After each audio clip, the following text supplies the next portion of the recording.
Today we're going to be going through all 32 teams and we're going to break down kind of each player on each team and their fantasy value and kind of how I view them. And yeah, without further ado, let's get into it.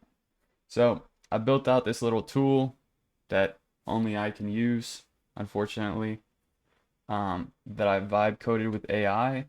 And basically, we're just going to go team by team and I'll give my thoughts on each player. If there's any like extra context needed to kind of support my opinion, I will go and and share it. But this is really kind of gonna be kind of like a yap sesh, right? So, Trey McBride, right? He's one of the two elite tight ends that you can draft this year. It's him and Brock Bowers. McBride didn't score many touchdowns last year. It's not really touchdowns aren't really a skill driven thing. Um, Oftentimes it's just you happen to be in the red zone a lot, or you kind of get a busted coverage and you can uh, score.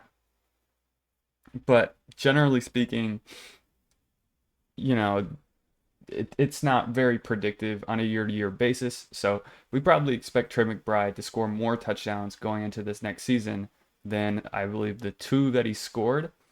Super talented player. There's not much more to say about that. Marvin Harrison Jr. is a big question mark. He obviously underperformed in his rookie season after many were drafting him at the middle to early second round. He's definitely got talent. He's not uh, a complete bum. It's not like he's not able to, draw a high target share, but he simply just kind of isn't the best fit with Kyler. Um, from what I understand is he and Kyler um, are were not really on the same page last year generally, and Marvin Harrison Jr. he was winning on inside in breaking routes, and Kyler doesn't really throw to the middle of the field very much, and it's mainly because he's a smaller guy, he's shorter. And so it's really hard for MHJ and Kyler to really put together uh, a good connection over a consistent time frame, over a long time frame. And yeah, it's such a hard click to draft him where he's going. Um, I I just to me he's kind of a full fade this year. And if he starts to pop off early on in the season, maybe he's a trade target. But or even if he just like looks a little better, uh, then I'd maybe consider targeting him. But he's not someone that I'm looking forward to drafting for my team. Um, McBride is fine if you wanted to go elite tight end, like I said. Uh, it's really him and Bowers in a tier, although I don't know, you could argue Bowers is in a tier of his own, but that's kind of how I view it. And then Kyler has basically been like a top 12 quarterback every single year of his career. And so he's extremely safe that he's going to be like an actual starting quarterback for your fantasy team, mainly because of his rushing ability. And we know that rushing is very predictive on a year-to-year basis. And so we can always bank on that rushing ability from Kyler. Last year was his first year coming off an ACL tear. And so, I mean, going forward, you know, we're thinking that he could probably take a step up, given he's another year removed from that injury. I'm a big fan of Kyler. I think Kyler is probably a better fantasy quarterback than he is a real life quarterback. To me, he gets you what you want, which is big plays and a lot of rushing. And so he's definitely a pretty good target in this year's fantasy drafts. James Conner and Trey Benson. I mean, we can talk about these two in conjunction. Obviously, James Conner is like towards the age cliff. He's inching towards it. We obviously can't predict when players are going to fall off and when when the decline is actually going to happen. To me, he's shown like no signs of decline whatsoever. Like I think he's still very much a one of the top rushers in the NFL. If we look at Sports Info Solutions data hub, they kind of track a metric called total points. I believe he was towards the top in this. Now, it's not like a good metric. Obviously, you see Justice Hill is here. And I could go on and on about like what actually goes into it and kind of some of the flaws with it. But ultimately, like they've got some play charters, and that's how they're deriving their numbers. And then James Conner was, second in total broken missed tackles forced. So he's still got it. He's not like completely washed. He's fine. I think generally he's a good value where you could get him in most leagues. Trey Benson is interesting because they've been talking him up all offseason, but they also were talking him up all offseason last year, it seemed.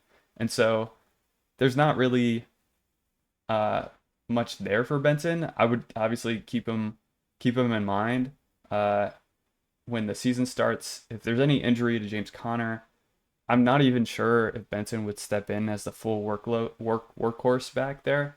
I think it would maybe be a mixture between mostly Benson, but some DeMarcado mixed in. That's kind of how I view that.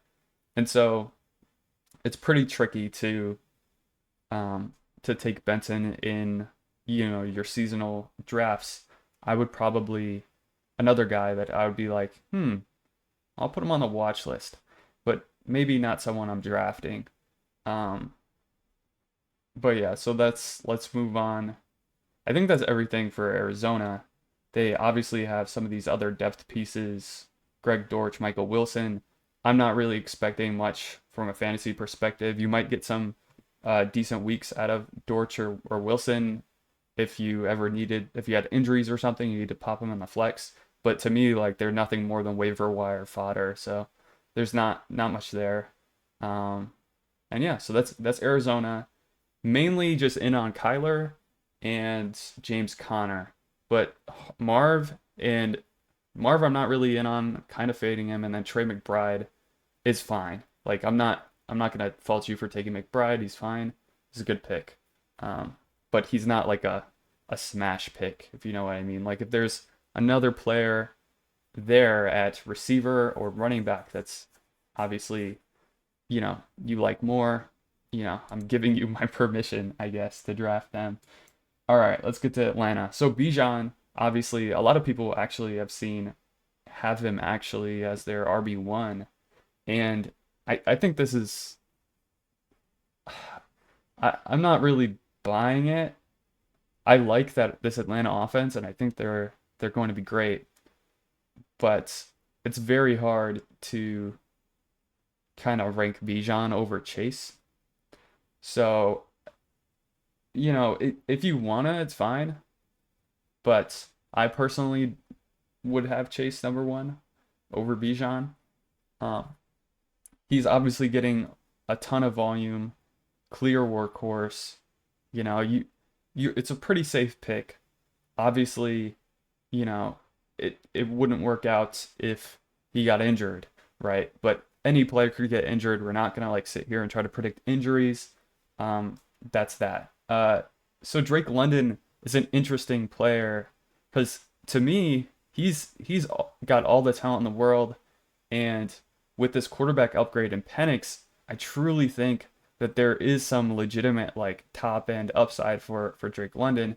He can legitimately smash in this offense if Penix truly is good, which I think he is. I think he's a very strong player, and we can get to him in a second.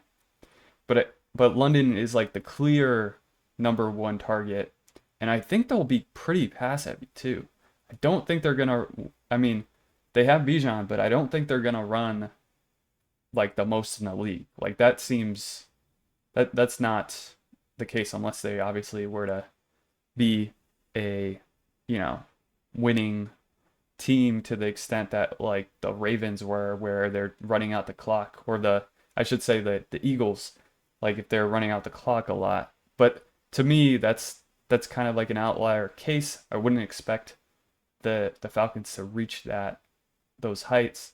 Drake London to me at ADP, like that just it's a smash. There's no questions for me. Like I think he's just fine pick. I mean, he's I base my evaluations on players mostly on talent and kind of how I think their talent is. And the receiver tracking metrics, while they're again not perfect, there's no metric or number that like explains everything. But Drake London has been great in ESPN's tracking metrics open score. And so this is just a measure of kind of how good are they at getting open based on the tracking data.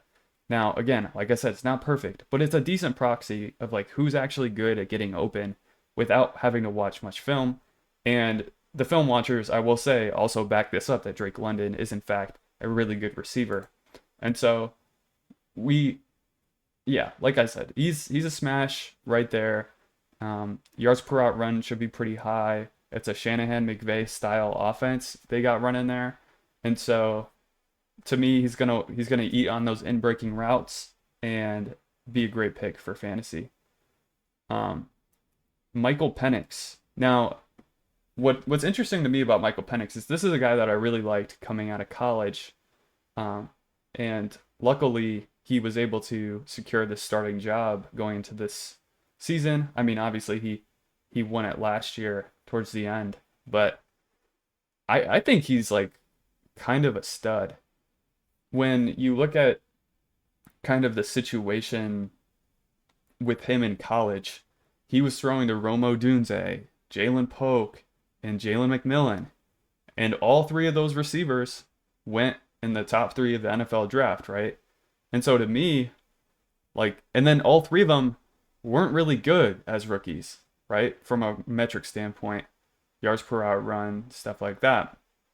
McMillan had a lot of gadgety stuff, cool. He had some spike weeks from that. And then Odunze and Polk were definitely disappointments in their rookie years. And so to me, I kind of think Penix was just that good that in college he got these guys to be drafted higher. I think Penix might have carried them. And to me, that's like a very high upside bet you could make. Or I guess it's kind of a narrative you could paint that shows that Penix like he's a really good quarterback. So, you know, if you I'd recommend everyone take rushing quarterbacks, generally speaking, in one quarterback leagues especially. But, you know, if you don't have a quarterback or if you want some late upside, going for Michael Penix is a great move later in your drafts. Like there's something about him. Like he's a dog. Kyle Pitts, Darnell Mooney. I definitely prefer Mooney. Kyle Pitts, I think he had that injury. I think he tore his ACL, MCL, something like that. And it just doesn't seem like it's in the cards anymore. You know, he's had years to kind of show us what he could do. But it just hasn't really worked out so far. If you want to take a late round flyer on him, by all means, but I don't really see it. It's a good upside bet, I guess, late, but not someone that I'm targeting really. Darnell Mooney is a really good receiver too, and like I said, I'm high on Penix, and so I think this offense can really get humming in the passing game there. And so Mooney's not a bad late target. If anything were to happen to London, I think Mooney probably steps up into like this much larger role.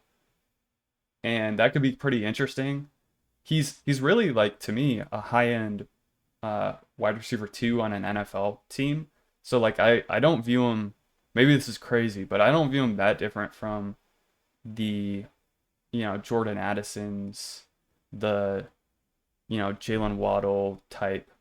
Maybe Waddle's a bit much, but like he's kind of there. He's knocking on the door of like being a really good number two receiver on his team.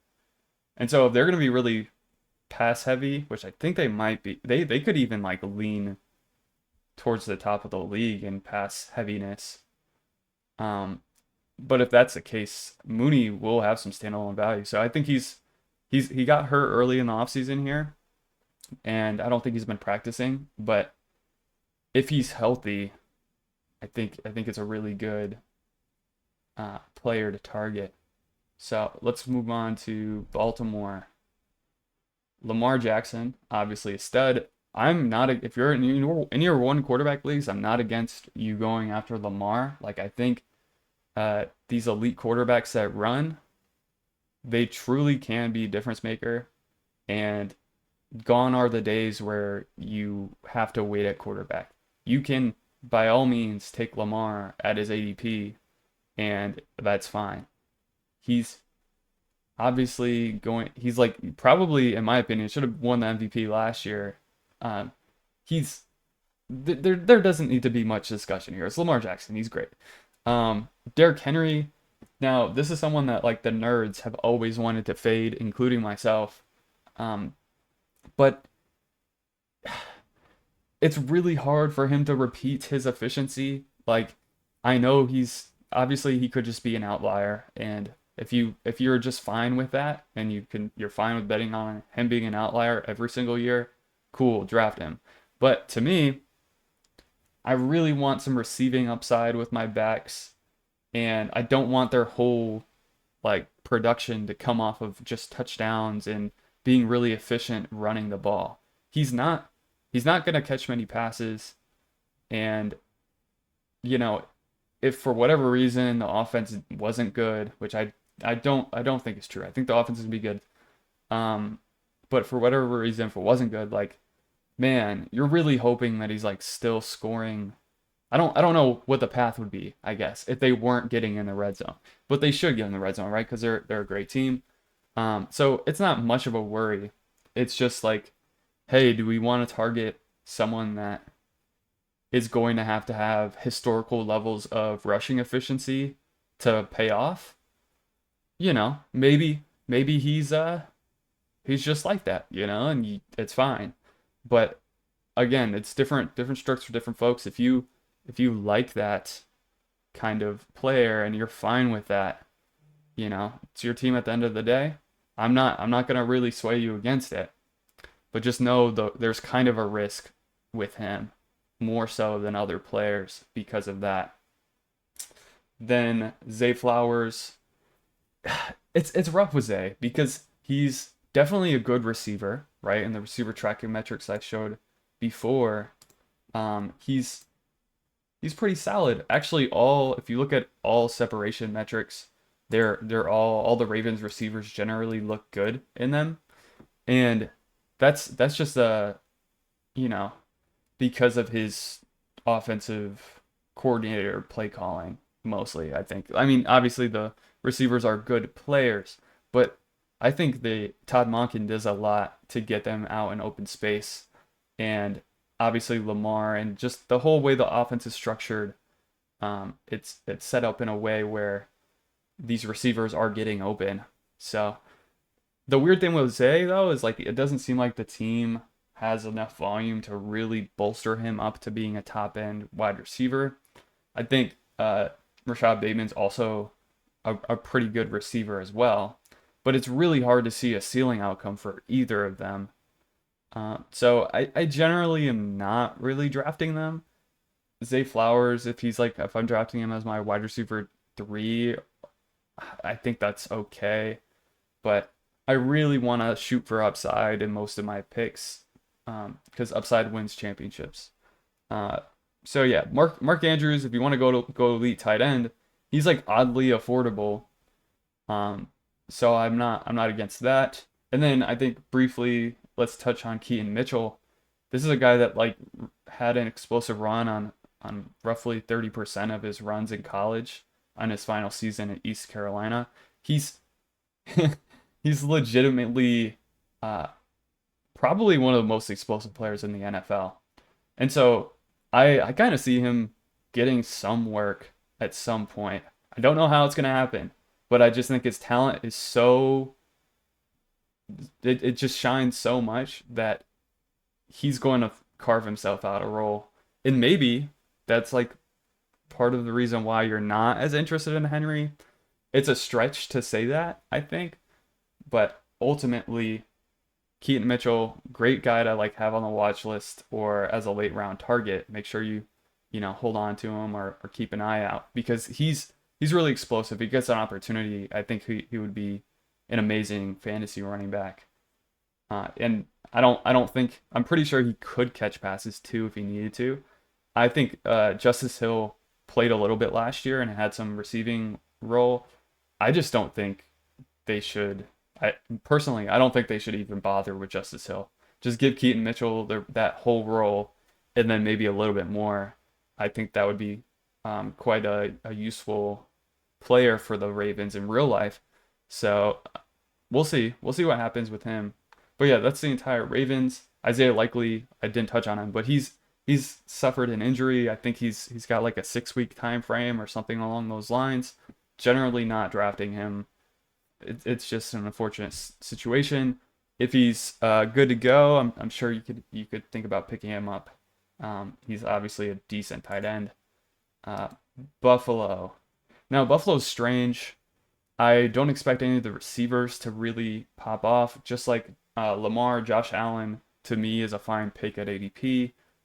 You can definitely pay up for quarterbacks that are running quarterbacks because that's pretty safe. You have a safe floor with that rushing.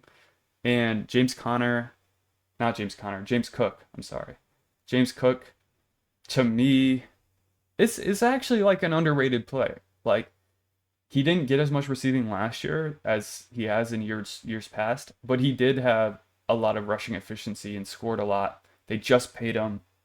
To me, this is a player that is kind of locked in as their RB1, and you just kind of hope that the last year receiving work situation was a blip, and that's kind of where I'm leaning. Is I think the Ty Johnson usage in the receiving game, cutting into James Cook's receiving, I think that's not going to repeat potentially. And so there's some untapped potential here with James Cook. If he can truly be that like lead back and get that receiving role back a little bit more, I could see him pretty easily being a top 12 running back again. Um, and then with upside for more, obviously. But yeah, I'm looking at the rest of the roster here. Ray Davis is a cool handcuff, whatever. Dalton Kincaid, it's not gonna happen. He's like off my draft board. I'm not gonna bother. He just doesn't score fantasy points. Uh, I generally think like it's because he doesn't really block well, and so why have him out there as just like a receiver, um, when you can have an actual receiver out there like Khalil Shakir or something, and boom, they can actually get open a lot better than Kincaid can. So maybe I'm dumb for just being completely out on Kincaid, but it's kind of where I stand right now. But yeah, so let's move on to Carolina. So Ted McMillan obviously drafted in the top 10 by the Panthers. This offense is strange. I don't really know what to expect. I think Dave Canales is a good coach. I think that they're going to kind of put it together this year. But I'm not quite sure how the receiver room's gonna shake out. Steve Smith has mentioned that he's concerned with McMillan's separation ability, and I've seen that sentiment from other people as well.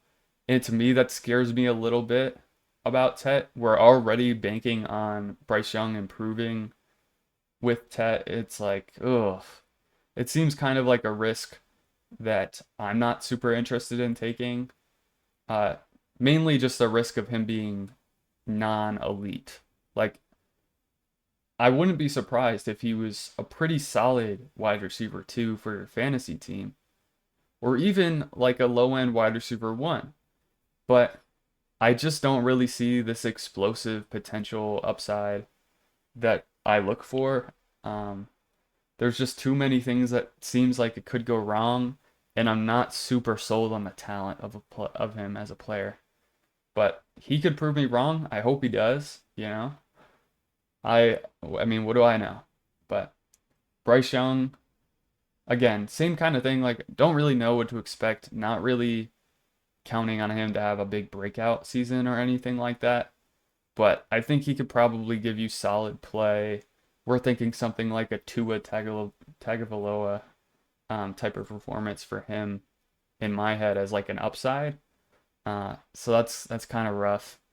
And then Chuba was great last year. I expect him to like continue that high volume role that he had. Not sure if the efficiency will sustain, and I think his receiving work will probably dip a little bit. He was one of the least efficient running backs receiving wise in the NFL last year. So I'm a little out on Bryce and Chuba and Tet.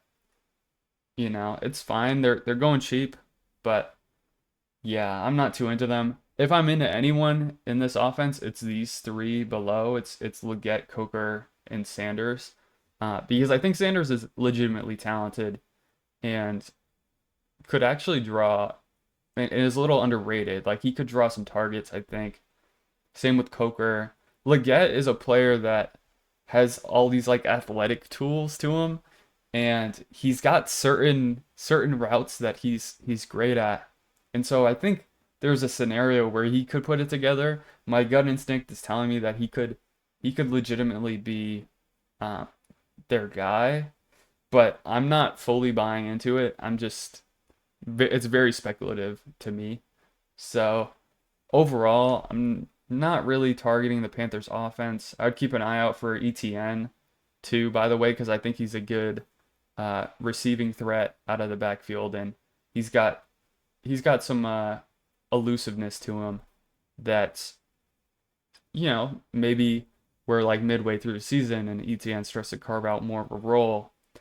Dowdle, if you like him, I guess you could put him on the watch list as well. But I really think ETN is their RB2. And yeah, Thielen, not really much upside at all here. I guess you might wind up having him as like a waiver wire pickup at some point during the season to throw in the flex, but that's about it. So moving on to Chicago. Now, Chicago obviously got a new offense coordinator in Ben Johnson, and this could be great. Everything could click. They could be one of the most efficient and offenses in the NFL, just like the Lions were last year. But I'm cautiously going to buy in. I think Caleb is obviously good. Odunze, I think, is solid, but I'm not quite sure if he's got that elite ability that you're looking for. DJ Moore has always been a really solid receiver. I think both those guys could be knocking on the door of like a top 24 fantasy finish at receiver. The guys that I'm really into in this offense are Loveland and Burden. I think Burden is a very underrated talent. He probably should have won in the first round of the NFL draft, and so he's my guy. I'm targeting him like later wherever he's going, just because he's got some crazy upside. If he truly is the like number one receiver, I could just see him being such a smash for fantasy. Same for Loveland. I don't really see it for Odunze, but it could happen. It could. I could be wrong on Loveland and Burden. But generally, yeah, I think the guys they drafted this year are the ones that Ben Johnson will prefer. And it might take a little bit for them to get going because they are rookies, but ultimately their skill, I think, can kind of shine through, and they could really make a difference this year in fantasy. DeAndre Swift, this backfield is kind of interesting. We're kind of just projecting Swift to get most of the touches. I think that's wrong. I'm not too into Swift. I think he's an okay back. We saw him in multiple places, and he's never really been elite. Even when he was on the Eagles, like the Eagles are probably the best situation you could be in, and he was just meh. So to me, I'm not really interested in taking shots on Swift. Monungai and Roshan, I guess, are guys that you would watch out for in case they're talented enough to kind of overtake him. I think ultimately it'll probably be a committee of sorts, and nobody. I mean, unless the team is like super elite, we'll have multiple. I don't think we'll have any of these guys being super fantasy friendly. Let's go to Cincinnati here. Now, Jamar Chase obviously is elite. I talked about him briefly with Atlanta when I was saying that I think he's better than Bijan. Clear 101. He's most talented receiver in football. It's like pretty easy. You don't have to really think about it.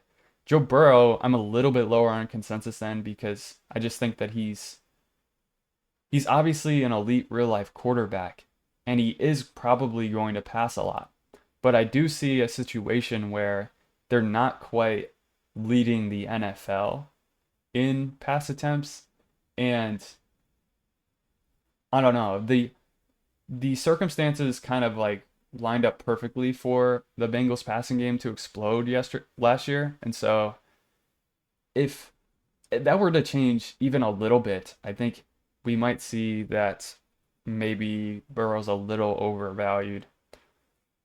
So, like, my thing is like you always generally when the previous season there's some sort of historical outlier seasons, you generally are going to expect that to regress a little bit. That's all I'm saying, and I think there is some regression that might happen with the Bengals passing game, but ultimately like they could regress and still be really good. So I'm not too concerned about it, but just something to keep in mind.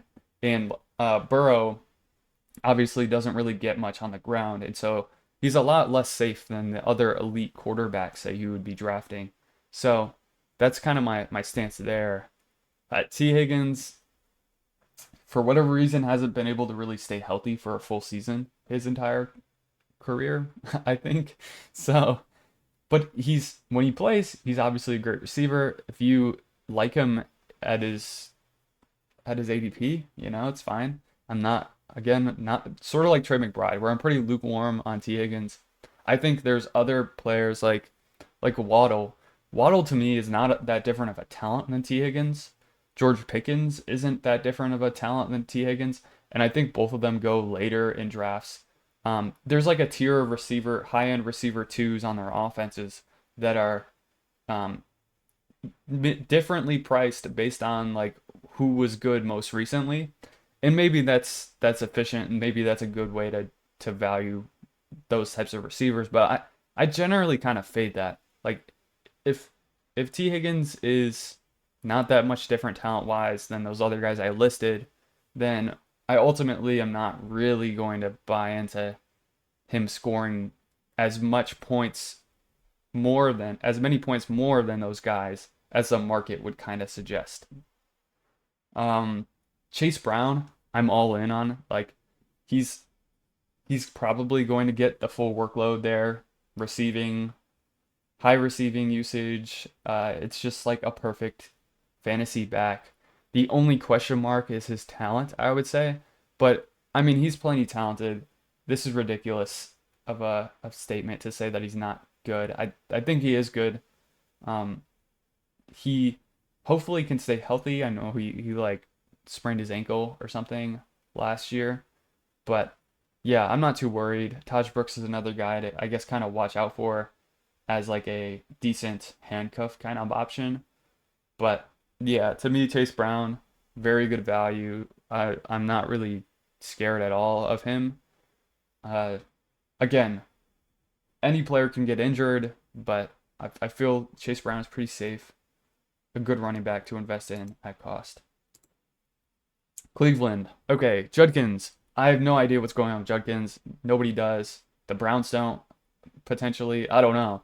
Like he still hasn't signed as of this recording here, so uh yeah, it's concerning. I definitely wouldn't draft him. I'm just to me, he's just off my board. maybe that's stupid. Maybe he comes out and has a great rookie season, but I'm not interested. Jerry Jeudy, Njoku, they're fine. Uh, I think they're only going to be good as long as Flacco's starting. If anyone else were to start, the volume kind of won't be there. I'm expecting Flacco to be pretty pass heavy. Um, and Tillman could provide some value too with Flacco. Deontay Johnson just got cut, so that's something. This team is just a mess. Generally, don't really bother with the Browns. I think if you really want a piece of this offense, to me the best value is Jerome Ford. Don't really see Sampson as a workhorse back. If Judkins is truly not playing, then Ford, to me, is probably the guy that you want to own. And nobody's really talking about that. So keep an eye out for that. Fannin, they talked about using him all over the place, not just at tight end. Um, so that's interesting, something to keep an eye out for as well. That maybe he's more of just a receiver than he is a tight end. Uh, let's see. Dallas. Yeah, so I'm a little concerned about the play caller switch. Obviously, McCarthy last year wasn't great, but I want them to get back to the 23 season where they used a lot of play action and a lot of motion, and that's kind of like a cheat code for your offensive efficiency as of late. And so, to me, CeeDee Lamb is a great pick. Uh, you you can't really go wrong. He's gonna get a ton of volume as long as Dak is healthy. He's great. It's a great pick. George Pickens, I want to buy in, but I'm a little concerned that there's not enough pass volume or the offense is just not good enough. But ultimately, we buy in on talent, and so I think he's a great pick. Like I said, T. Higgins versus him, I'd rather have Pickens at cost, right? Like Pickens makes a lot more sense to me to draft. Um, Now you've got the grossest running back room in the NFL probably. Jaden Blue's got some explosion to him, so there could be something there. I generally haven't been buying too much into Blue, but it's it's very. I mean, you can take a stab at him. He's a dart throw. It's not. Uh, there's not much risk in taking Jaden Blue, just upside. So I see the vision. Javante, no, I'm good. Miles Sanders, nah. Phil Maffa, if you want to pay attention to on the waivers, that's all right. I'm not sure if he'll make the team. Kavonte Turpin is like a weird player where I think there's some CPAT kind of level of situation where maybe they actually just like play him at running back a lot. It might not happen, but he's consistently been one of the fastest players in the NFL, and he's a fun explosive athlete. So we'll see what happens. I ultimately probably won't be anything, but just something to keep in mind, an eye out for, I guess. Denver, they obviously drafted RJ Harvey in the second round out of UCF. I like him a lot as a running back. A little concerned about his usage given he's not much of a pass blocker. Um, but you know, that could be overrated.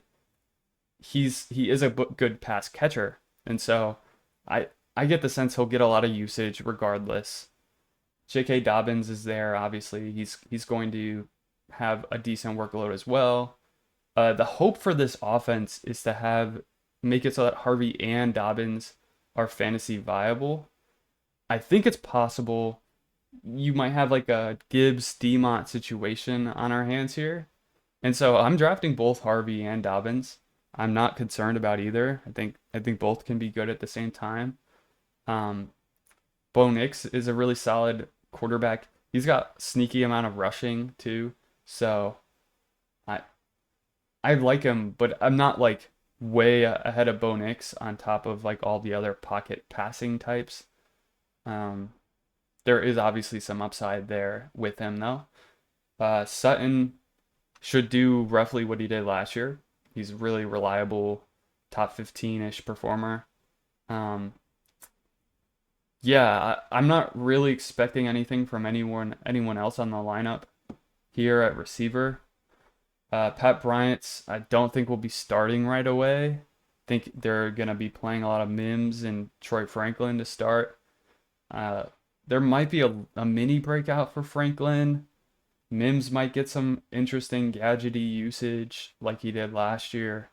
But ultimately, I don't. It's hard to see any of those three guys becoming more than a flex play.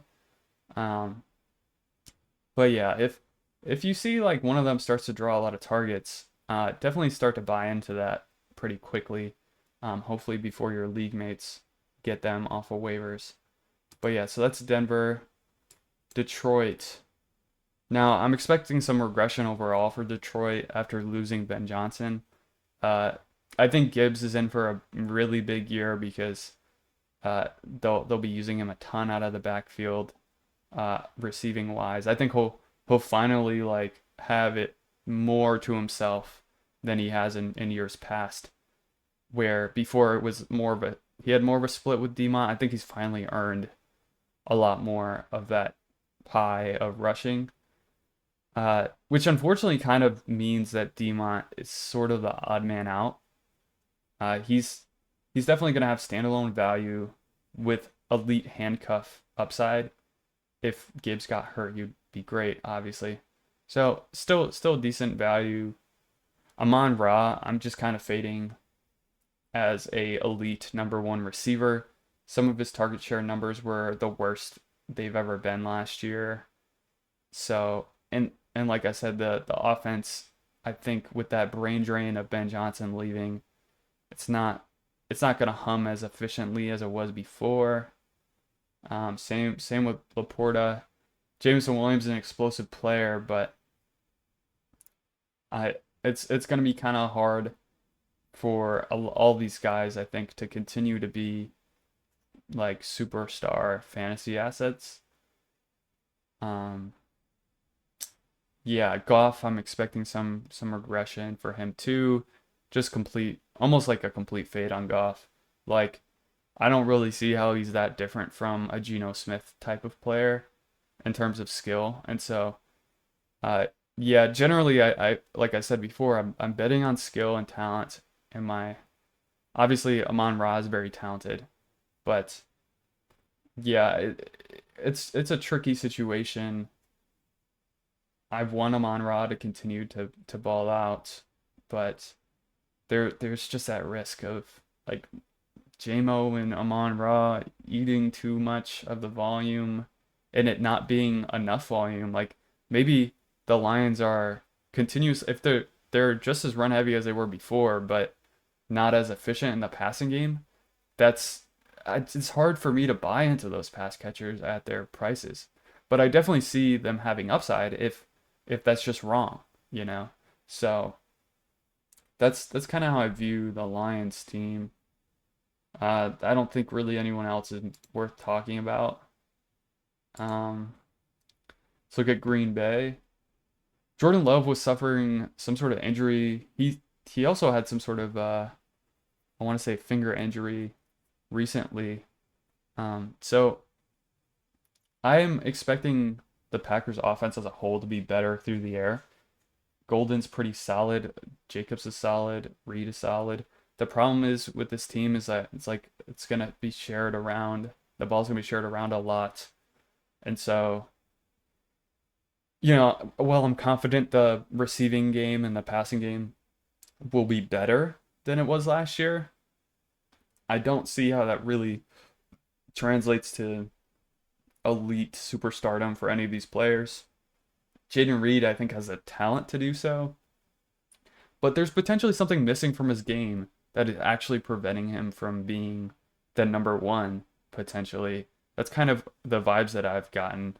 Um, Marshawn Lloyd can't stay healthy. A sneaky like guy to have on the watch list is probably Chris Brooks.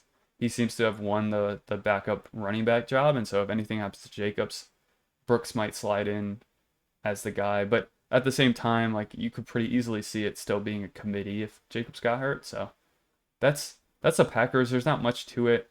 Um, a bunch of talented players, but man, it's hard to get the ball to all of them at once, right? So, or you can't get the ball to all of them at once.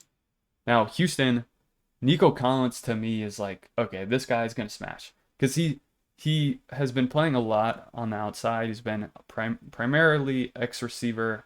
He's one of the best, most talented receivers in the NFL at this point, and so he's by far one of my favorite targets this year. Um, it's kind of hard to pass him. I definitely like him more than London. If he's getting more slot usage, which is something that changed for Jamar Chase last year, um, I think he's like really set up to be a top five receiver. He was the leader in receiving yards through the first month of the season before his injury. So I'm really, really in on Nico Collins. Uh, I'm not really scared about any of the other targets. I think Nico is just gonna be a dog. Like that's the guy of the offense. That's the guy you want. Joe Mixon off the draft board. I mean, he's like got some unknown injury, some sort of foot ankle thing. Uh, it's not being reported on very heavily. Uh, that's that's really concerning.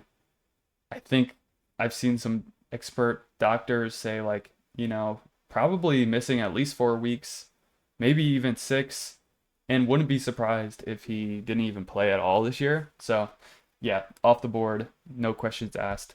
Kirk is going to be a good value. I think he'll probably be the starting slot receiver. But again, I can't really picture a super high upside for him. So if you're focused on upside, like I think you should be, not really much of a target for me. Um, Nick Chubb, Woody Marks, Pierce, whichever one actually is the backup and is the guy, is going to be a tremendous value because, like I said, Mixon could just like not play the entire season, and whoever that starting running back is obviously going to score quite a few points. So that's that's something to keep tabs on. Generally, I've been targeting Nick Chubb mostly because I think they view him as someone they can trust, and I think he'll just be the starting back on week 1. It's going to be Nick Chubb. That's kind of my thoughts there. And Schultz is all right, like not nothing crazy. He's fine. And then the rookies, I didn't mention them, but the rookies for Houston are both meh. Like I'm not really interested in either. I don't really have a huge projection for either. I saw reports that like Higgins was not even, well, both of them are not starters, but Xavier Hutchinson was reportedly running ahead of Jaden Higgins. So yeah, I'm not too high on either of these rookie receivers. I mean, I wouldn't be surprised if they wound up getting a bigger role than this initial expectation of mine is suggesting, but yeah, it's pretty bleak for them in my opinion. Let's move to Indianapolis. This is a fun one. So, AD Mitchell was apparently putting on a show at camp. I really like his ability to get open. I think he's still lacking certain traits and certain abilities that prevent him from being elite, like his ability to catch the football, um, is potentially an issue. Josh Downs, Michael Pittman, to me, are like the clear number 1 and 2 receivers. Uh, I initially was thinking Josh Downs was the clear number 1, but Pittman coming off that injury, or he had an injury last year that he was playing through. I don't think he was fully healthy. I think he'll probably have some sort of a bounce back this year. Nothing crazy. It's hard to see upside for either Downs or Pittman. Warren is a fun player that's gonna probably get some rushing work as well as receiving, and so I could see him being like a good upside target at tight end. And then JT is obviously a good player. My only question mark would be if this offense isn't any good. It might be a little bit hard because, like I said with Derrick Henry, Jonathan Taylor doesn't really receive many passes. So maybe that changes with Daniel Jones starting quarterback, but it's kind of a rough situation where you just need him to be extremely efficient on the ground and you need him to score a lot of touchdowns, which again can happen and you can bet on that. But I generally am like kind of weary about doing that. Um, so yeah, then Daniel Jones and Anthony Richardson, I think Uh, it's ridiculous that they went with Daniel Jones instead of Richardson. To me, it's not even close. Richardson is a much better player right now. They, to me, it seems like Steichen kind of just wanted somebody that was going to be a system quarterback and operate, exactly how he envisions. And, A-Rich is more improvisational at points and definitely is a big play chaser. He had a historical outlier A dot last year. And so when he's throwing the ball down the field so much, it's obviously going to like show up in some inconsistency on a play-to-play basis. But to me, you don't win football games in the NFL by being consistent. You win it by making big plays.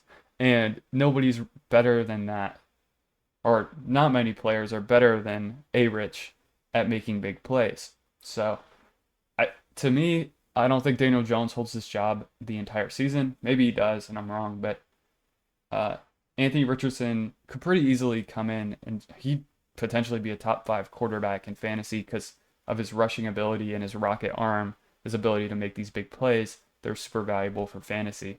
And so, yeah, I hope A-Rich gets to play this year. I I truly am a big believer in him, and I think everyone that's hating on him,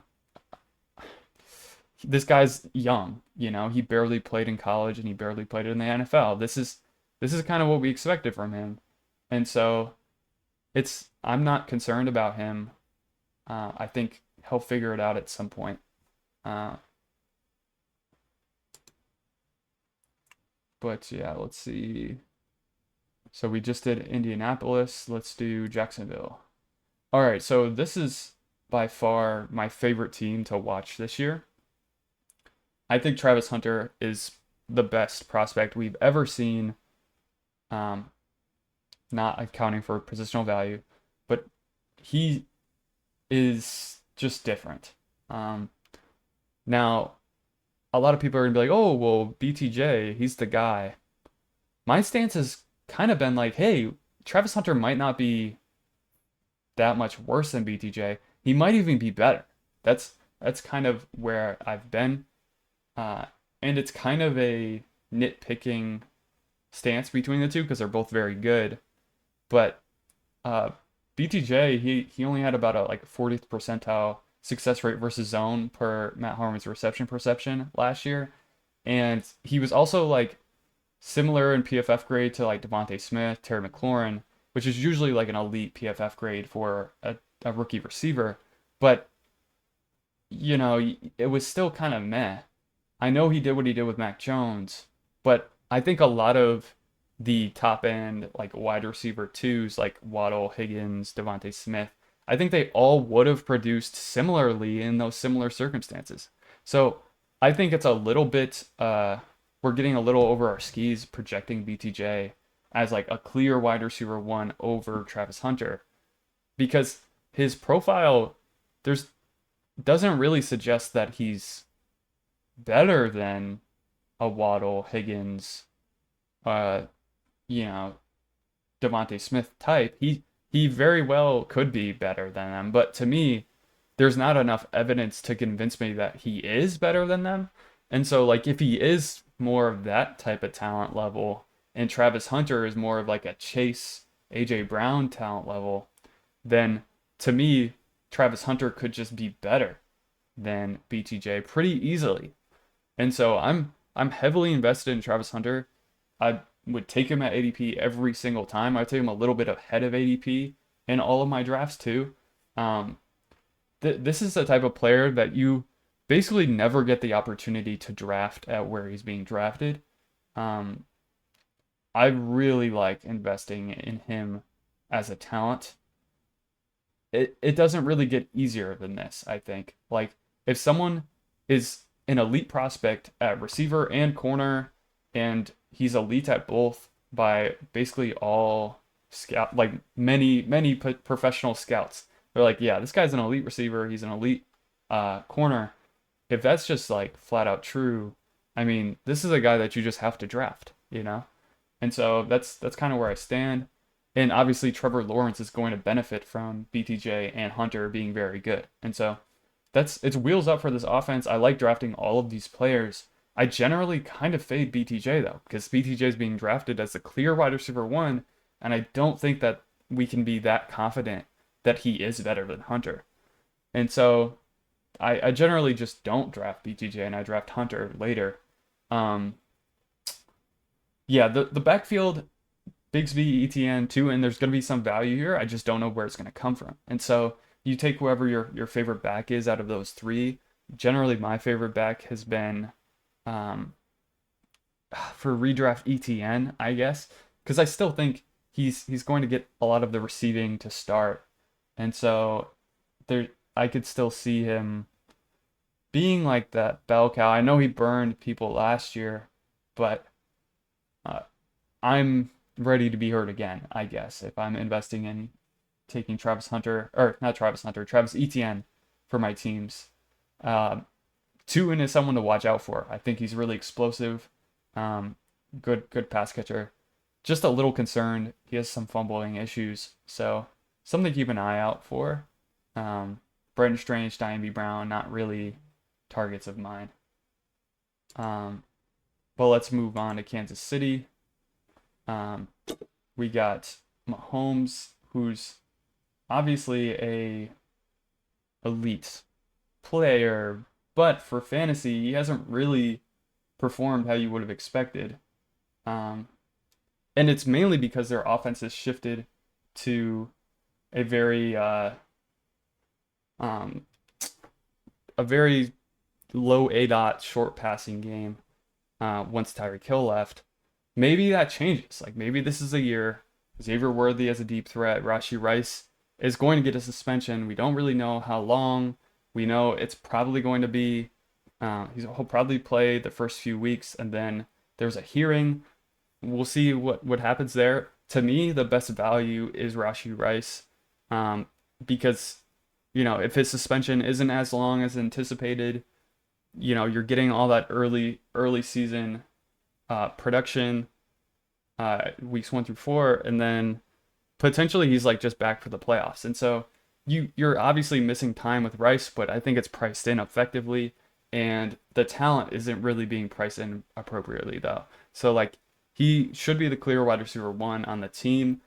Worthy, I'm not really concerned about at all. Like I think he's more of a gadgety guy. He doesn't really beat man coverage, and so maybe Andy Reid can scheme him up and really get him the ball in space over and over again. If he can do that, I guess sure, Worthy's a good value. But I just don't buy it. I've kind of been fading Worthy. To me, he's just like a really expensive, more exciting version of Marvin Mims, which is maybe a bit of a exaggeration there, but that's kind of how I've been feeling about him. Uh, so not really drafting much Worthy, despite my love of high upside players. Um, Pacheco, he's fine. I mean, he's in between the tackles grinder type of player. Uh, it's the same thing with Derrick Henry, same thing with JT. It's like, man, if he's not going to receive a lot of passes, the only path is really elite rushing efficiency and a lot of touchdowns. So he could do it. If I was to bet on any player to do it, it would probably be at whatever Pacheco's ADP is, because he's cheap, right? Like you don't have to pay up for it, and you can kind of bet on like, hey, the Kansas City's offense is gonna make a bounce back. So I'm interested in him, and Brashard Smith, I think, could be like a Jerick McKinnon type of player as a receiver out of the backfield. He's a ton of fun, and maybe not someone that you draft, but someone that you keep an eye for on waivers. And let's see, Chargers. Lad McConkey, I am totally in on. I'm a little concerned about the upside because I'm not sure if they're going to pass enough to get him there to be a top 5 type of guy, that's the biggest concern. I think they really want to run the ball in LA there, so it's concerning. If you want to just buy on the talent, it's fine. I think he's a great pick. Um, you you definitely won't lose by drafting Lad McConkey. I'm just a little concerned about the upside if the team isn't going to be passing enough to really get him in that very top end of performers. Uh, so yeah, Hampton. Now, this is a controversial take, but I don't think he's as talented as others do. I think he lacks a lot of lateral agility. He's definitely got some power to him. He's fast. But to me, I like my running backs to be very skillful, elusiveness wise. And so if he doesn't really provide that, it's kind of rough. They wanna they wanna split the backfield a little bit too. I don't know what Najee Harris's status is right now, but maybe they throw in Vidal or Rocket Sanders here or there. I'm not sure if they're really committed to making Hampton a workhorse back. Um, this this is the one that I'm like probably the least confident in, but I've been confidently acting as if it's correct. Um, so it'll be interesting to see how it pans out. Uh,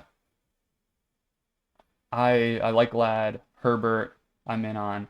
Trey Harrison, Quentin Johnson, not even factors at all for me. I'm not interested.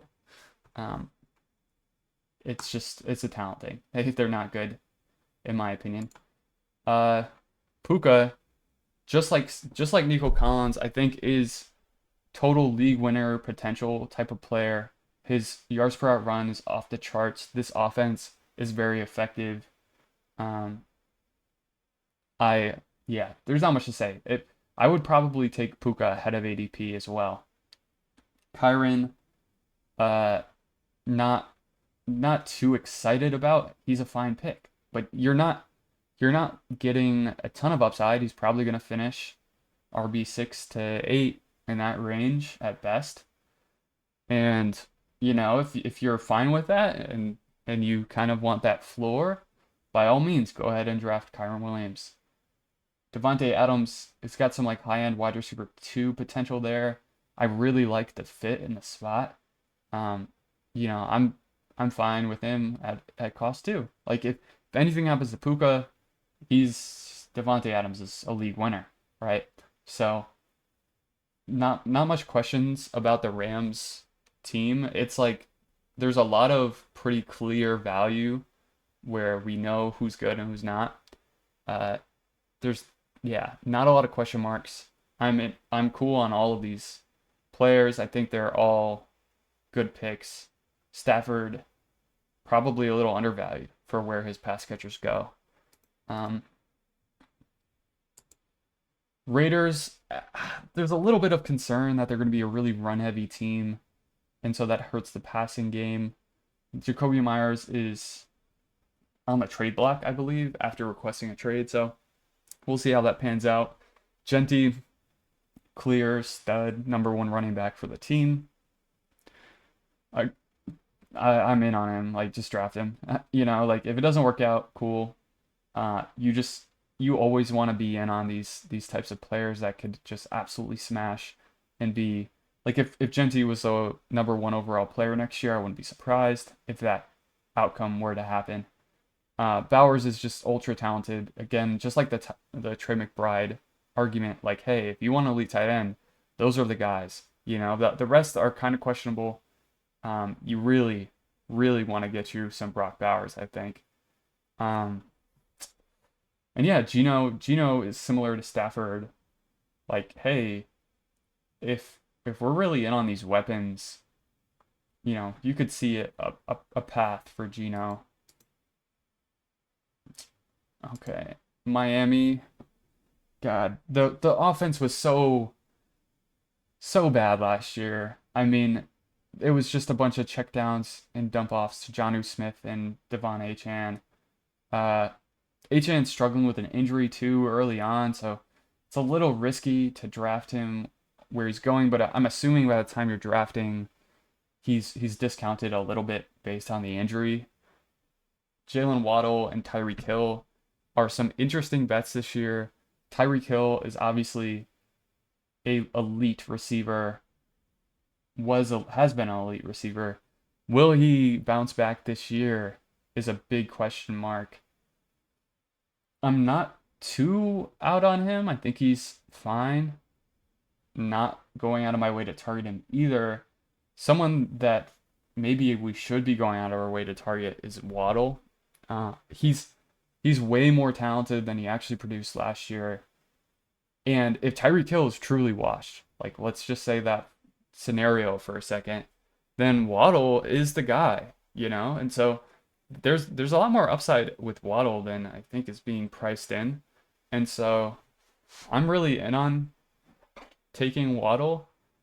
Uh, Either of those receivers are fine, but like I said, Waddle, there's something with Waddle where you could see a really big season from him if the Tyreek Hill situation doesn't really, you know, if it continues to go the way it went last year, where he just kind of wasn't as good. So the running back to own in this backfield with the Achane injury, it might be Ollie Gordon. You know, he was one of the best running backs in college football in 2023, and he was widely viewed as a first round pick even after that season. And so, you know, there's reason to believe that he's very talented, but ultimately, I think they're just going to split it between Wright and Gordon. Maybe one of them kind of sticks out and earns a bigger role. So there's some intrigue here. Tua, pretty meh quarterback. Like we're not super into him. Uh, and then Malik Washington, keep an eye out for him on waivers if he might be a little more involved than people think. And he's a pretty talented player.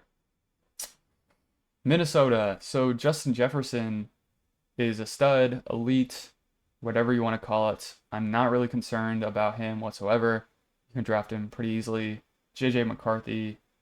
Uh, I'm not sure what to make of it. It seems like the situation on the Vikings offense is pretty quarterback proof. So even if he's not that great of a real life quarterback, the passing volume and Kevin O'Connell's scheme is probably going to be enough to like really give McCarthy a great floor for fantasy. Will he have the ceiling? Probably not, right? Because he's probably not going to run as much as some of the other top quarterbacks will. And so that kind of limits him a little bit. He has to be a true outlier as a passer in order to surpass these rushing quarterbacks at the top, like Daniels, Lamar, Josh Allen, Hurts. Um, but yeah, I'm in on him. And then you get a nice ADP discount on Jordan Addison with the suspension looming. I would guess that that's a pretty good value. Uh, you're buying the dip a little bit there. And then Hawkinson, pretty okay tight end. I mean, you're not really getting much upside with him. Uh, there's not many. There's not much of a point to draft him, in my personal opinion. Jordan Mason and Aaron Jones. It's seeming more and more like they're going to be in a split. So I wouldn't be super excited about Aaron Jones as if he's going to be the number one back like years past.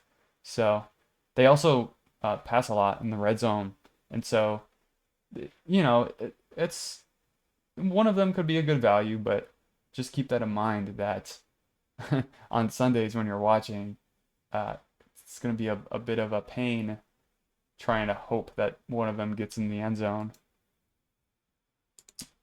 The Patriots. Now, I'm personally a Patriots fan, well, unfortunately. And yeah, I don't really trust this offense. I don't trust Vrabel. I don't trust McDaniels. Uh, it's all sus. These are guys that have gotten fired from other teams before, and they're to me they're not great. I just I don't trust them. I don't. I think Vrabel is gonna want to run the ball a lot, so that'll hurt all of the pass catchers. Even if some of them are pretty good talents, they just won't get there for fantasy. They won't have the upside that you want. Even AJ Brown, when he was with Rabel, uh, wasn't able to really produce at an elite level. So I'm kind of just out. I'm not interested in these receivers. Maybe Kyle Williams has some upside, untapped upside, but yeah, Diggs is towards the end of his career, coming off a torn ACL. It looks pretty bleak for this offense as a whole. Drake May, we're hoping is going to run uh, quite a bit, and so that's a fun kind of bet to make for fantasy. And then Henderson, you obviously get the receiving work and explosion out of the backfield there. So I like Henderson as a fantasy pick, even though Stevenson might get in a little bit more than we would hope, you know. All right, so the Saints, Chris Olave, Alvin Kamara, Rashid Shaheed. Ugh, this is a gross offense. Today it was announced that Rattler was starting. I'm not expecting much. Shaheed and Olave are both talented receivers. If you want to buy them at this cheap cost and kind of bet that the offense will be better than expected, that's fine. Same kind of deal with Kamara. There's not much to talk about here. You hope that Kendrick Miller maybe takes a step up this year, but we've been hoping that for 2 years now, 3 years maybe. So it's up in the air for the Saints. Now the Giants, Malik Neighbors is elite. I have no questions about that. Definitely drafting him. Darts, I'm a little questionable about Dart, but I think he'll be good enough to support these fantasy options. To me, Tracy is the back to own in this backfield, so he's a good value because people are scared of Scattaboo taking touches, and then Russell Wilson might have some big weeks if he's tossing it deep to Neighbors. But yeah, other than that, there's nothing else of note. The Jets, I just don't trust anybody outside of Braylon Allen, and I think Mason Taylor at tight end is a pretty interesting bet.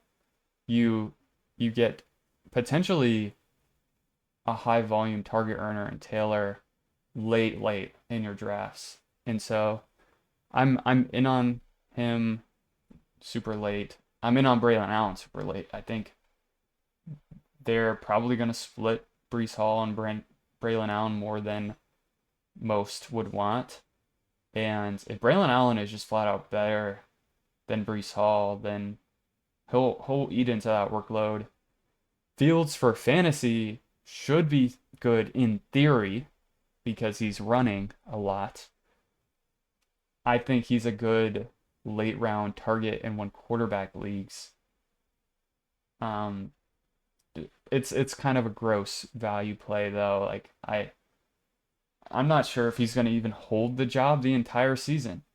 Maybe he will. Maybe that's just completely wrong. But yeah, it's kind of rough. Um, yeah, and then Garrett Wilson, obviously, it's just really hard for him to have a lot of upside with the surrounding talent being so poor. And so he's a fine player, but not going to happen with Justin Fields, I don't think. All right, Philly. Everybody's kind of fading these pass catchers and AJ Brown and Devontae Smith because they were so run heavy last year. But like I said before, extreme outlier situations don't tend to repeat. And so I could see Hurts, AJ Brown, and Devontae Smith all being undervalued because they wind up passing a lot more than they did last year. There was a crazy stat. I think they only trailed, they didn't trail much at all during the end of last season. And so there was a lot of running the ball, running out the clock. And so, yeah, I really, really am in on these Philadelphia pass catchers because I think they're good. And Hurts runs, and he's got these great weapons to throw to. No questions about those guys. Saquon, it's the same thing about Derrick Henry. It's the same thing with JT. You need elite rushing efficiency. You need the touchdowns. If it doesn't happen, you're screwed. And so if you want to bet on that, again, it's fine, but it's risky. It's riskier than the other picks around. And just because something is riskier doesn't mean that they're for sure going to be bad picks. Like it could still pay off, right? Like we saw it did pay off last year. So if you wanna bet on another historical outlier season, by all means go ahead. I would kind of advise to be a little bit more careful about those types of situations. Now, Pittsburgh is kind of like a death pit for fantasy. You don't want to draft DK Metcalf probably, and Caleb Johnson is a fun upside bet, but yeah, you really don't want the wide receiver one in an Arthur Smith offense. We saw that with Drake London. It's brutal. Like doesn't matter if he's going to get a high target share. It's just he won't pass enough. It won't be great. You could get some spike weeks out of him for sure, but as a season long asset, I don't think DK Metcalf is a target this year. JSN, so Seattle's curious because they brought in Clint Kubiak and they had one of the most efficient offenses in the NFL, or I should say the Saints did through the first 4 weeks of last season under Clint Kubiak, where they were extremely efficient. Derek Carr looked great, Shaheed looked great, Olave looked great, and I think that Clint Kubiak is just a really good coach, and so the scheme that he's got put together should be very conducive for fantasy success, whether it's Sam Darnold at quarterback or one of the running backs in Sharps and Walker. Walker already has an injury, so I think Sharps is a great pick late. He could be a league winner actually. I think Charbonnet is very undervalued there. And then JSN, he's the clear wide receiver one on the team. Cooper Kupp, I think, is washed. Torrey Horton is a really good sleeper pick to target later in drafts. And then Milroe, if he ever got a chance to start, I think he's providing really high point totals because of his rushing ability. And that overall offensive environment is very good for fantasy. San Francisco. Now, to me, by far the most underpriced player here is Ricky Pearsall. He's a first-round player. Obviously, I think he's very talented. You see reception perception is very high on him as a prospect, and after what he showed last year, he can really beat man coverage. He can really beat zone. He can do it all. So to me, Ricky Pearsall is a clear wide receiver one this year. No ifs, ands, or buts. I'm not too concerned about Jawan Jennings. Ayuk is obviously coming off a ACL injury, and so it's quite it's a decent player to draft and just stash on your IR, but I'm not really concerned about him taking over for Ricky Pearsall, and Jennings, like I said, is also hurt. So if you wanna take a stab at Garendo or Brian Robinson, you can, as a kind of a dart throw, handcuff type. And McCaffrey, from what I hear, McCaffrey's completely healthy this year, so no concerns about him. The receiving game, I'm fully expecting it to be mostly Kittle and Pearsall, at least to start. And so those two definitely targets of mine. And then Purdy benefits from this offense being efficient and effective, which I think they'll bounce back a little bit this year in general. Tampa Bay. So I certainly think Igbuka is a good player and he's an interesting target, but there's not really a case to be made for him outperforming Mike Evans. And so both could be good. I'm kind of in on Igbuka, but not overly enthusiastic like others might be. Chris Godwin is probably going to miss the start of the season, and we'll see how it pans out with him. I generally think that Igbuka could be a little undervalued, but it's not it's not a player I'm worried about completely burning me. Bucky Irving, superstar running back. I mean, there's basically no risk in my mind about Bucky. I think he's took over that entire backfield. He was first in elusiveness rating. He was first in uh, missed tackles forced, I believe, as well per PFF. He's just a really good running back, and so he's going to get a lot of volume, and it's like a clear workhorse. So there's a lot to be excited about with Bucky. And then Baker, I'm not really expecting him to repeat last year. I think it was quite an outlier how many passing touchdowns they had as a team, and expecting it to be a little bit more balanced this year, especially when they lost their offense coordinator to Jacksonville.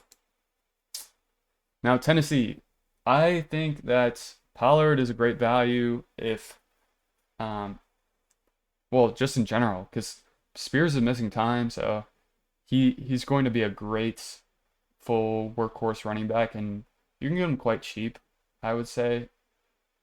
I think a few years ago we would have been drafting up this type of Pollard profile much higher. So he's a great bet to make where he's going. Ridley, really talented receiver. We could see a Terry McLaurin like resurgence from him. And Cam Ward, I'm pretty excited to see what he does. I think he's a super talented pocket passer. And so, yeah, there's a decent amount of upside. If Tyjae Spears is healthy down the stretch, we could maybe see him repeat what he did last year and be really good because he's got this explosive ability and he's very fast and he catches a lot of passes. So it's kind of disappointing that Tyjae's not going to start the season healthy. We'll see what happens. And then Chigakonkwo, fun little dart throw. Same with Ellick. I think Ellick could legitimately be their receiver too. And so there might be some value to be had there. And then last but not least, my favorite team all offseason outside of the Jags, the Washington Commanders. Terry McLaurin, complete fade at ADP. He's good, but I find it hard to believe that he's going to repeat what he did from a touchdown perspective this year. And, he could do it, but I generally am wanting to invest in players that are extremely talented, and I think he's good but not elite.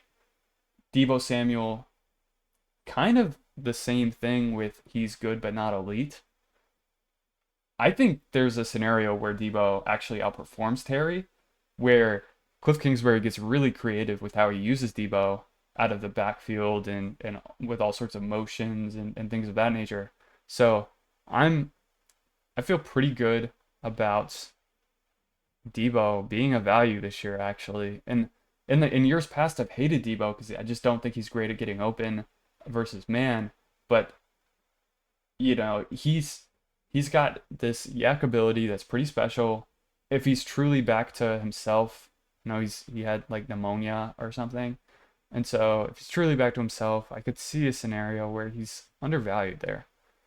And then my favorite player, the player that I've been banging the drum for all offseason, that I've been extremely high on, that I just couldn't believe went in the 7th and not like the 3rd or 4th round of the NFL draft. Bill Krosky Merritt. His nickname's Bill. He's going by Jacory. Or his nickname is Bill. His real name is Jacory. I think this guy is extremely talented. Think like Aaron Jones type of player. He's the clear number 1 running back. I would take him. Yeah, I would take him quite early. Make sure to kind of like play the ADP game and don't reach on him. But man, this guy's really talented and this offense is awesome. So I am really buying into him, and I'm really buying into Daniels, and a little bit I'm sprinkling in some Deebo. But that's about it. I'm not interested in any of these depth receivers or Eckler and Rodriguez. These guys are kind of just Jags, And Zach Ertz is generally a good value at tight end if he's the clear number 1 guy there at tight end again. He always seems to have some value still. And so that'll conclude the 32 team breakdown. It's pretty tiring to walk through every single team, but we did it. We made it through. I hope this helps you in some capacity to help you win your league, or at least just like avoid last place, right? Because if you finish in last place, it's just really embarrassing. So I hope you enjoyed this, and subscribe, like, comment, whatever. Thank you.